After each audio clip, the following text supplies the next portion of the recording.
Okay, welcome to Time Series Video 3. We are looking now at our write-up. So just like we did with our bivariant graph, we now have to do a tiny little bit of research to just show why we're interested in this stuff. So I went to Google and I just typed in holiday parks in New Zealand popularity through the 2000s. Hopefully that'll give me some information towards what I'm investigating. So this has brought up a few different websites, stats.gov.nz, tira.gov.nz. We can look at this one from 2019. Holiday park guests spend about 1.2 billion. So I've got three good websites here. I'll have a quick look at stats.gov.nz. Hopefully that's got enough for me to see what I need.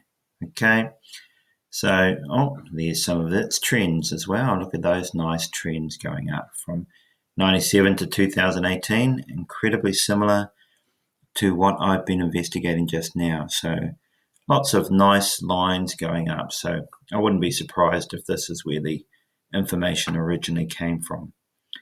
Okay, so let's maybe take that piece. That looks pretty good for and a bit of information in my write-up. So I'll start up here. My graphs should come down later on, so let's just push them down the page a bit. Okay, that looks pretty good. Okay, so I wanted to investigate the change in holiday park guests over time. Okay, so we're looking at this particular relationship. We're looking at how things have changed. We can state our variables if we probably as completeness, always good to do. If we can spell it right, of course. Variables will be time in yearly quarters. So the time is split up into three monthly blocks. Okay, summer, autumn, winter, and spring. Okay, even though that's spelled wrong, I'm going to leave it in there because it kind of makes sense. Guest nights, and we could copy this from the assessment if we wish to, or just restate it in our own words. Guest nights measured, in the number of guests in the rooms over a month. Okay, so, and I guess that will also be in quarterly blocks as well, given the way that we've split the year up into let's assume, and I'll check that out later, over the 3 months. Okay, so here's my investigation question. Here's some research. I could probably get a better website to go with that, just to back that up. As always, get the right one. Okay, my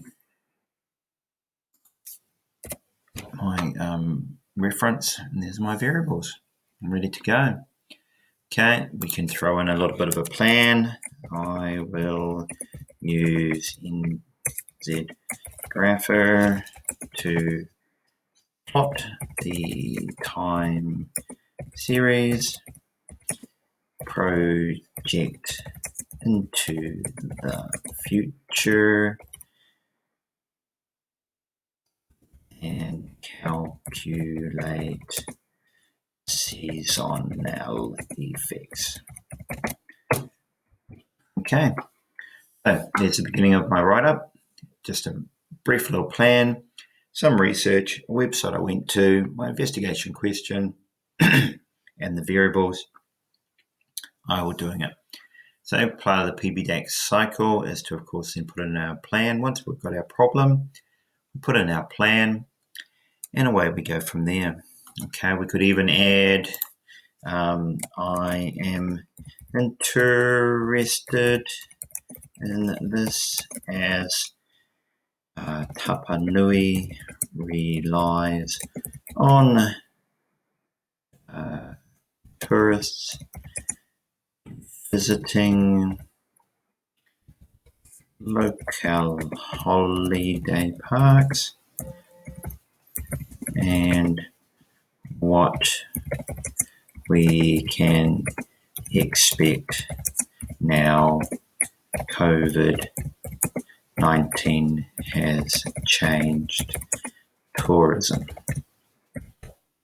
Okay. So make it into a local problem as well, which is always a good thing to have in our write-up. So here's our problem, starting on our plan, and now that we've got our graph, we can start talking about features. Right, so that's the end of this particular video. We will look at next, what is that graph showing us? Thanks.